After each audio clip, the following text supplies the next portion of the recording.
башка ааламдан элчи келди. Бул видеонун Аштан-Айга эч кандай тиешеси жок. Видеону аягына чейин көргүлө.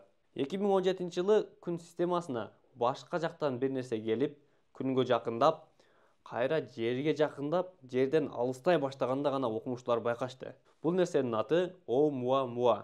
Окумуштуулар ушинтип аташты. Кыргызча мааниси элчи башка жактан келген деген маанини түшүндүрөт. Негизинен бул астероидке окшош, бирок астероид эмес. Күн системасында 1,5 миллион астероид бар. Бул алардын эч бирине окшобойт. Бул нерсе калем сыяктуу келип, узундугу болжол менен 230 метрдей, туурасы болсо 80 метрдей цилиндр формасында. Бул жактан сүрөтүн көрүп атасыңар. Мунун астероидтерге окшобогонунун себеби анын ылдамдыгында. Бул кошумча бир кыймылдаткычын кошуп, газды тепкендей болуп аябай ылдамдап баратат. Эч бир астероид мындай болушу мүмкүн эмес. Эгер астероид ошондой катуу кетсе, ага күндүн нуру тийип, ысып, андан газ чыгып, анан ошол газ түрткү болуп ал катуу кетиши мүмкүн. Бирок мындан газ дагы эч нерсе чыккан жок.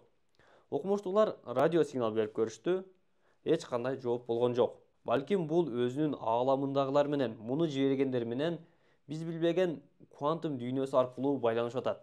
Биз билбейбиз.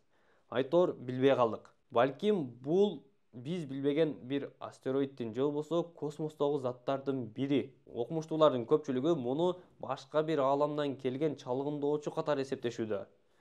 Кээ бир окумуштуулардын изилдөөсүнө караганда, ал заттын артында могундай болгон бир желкен сыяктуу бир антеннасы бар. Балким чын эле башка бир ааламдан биздин ааламга келип, маалымат уурдап, чалгындап, кайра качып бараткандыр. Учурубуздагы эң заманбап технология менен жасалган ракеталар, космостук кемелер, радарлар, спутниктер бул нерсенин астында алсыз экендигин көрдүк.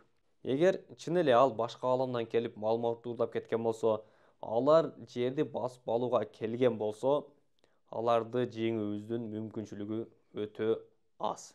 Баса, бул чыныгы сүрөтү эмес. Бул жөн гана компьютерден жасалган болжолдуу гана макети. Башка планетада же башка ааламда жашоо барбы деген суроого жооп издеген биздин экинчи видеобуз болду. Катталгыла.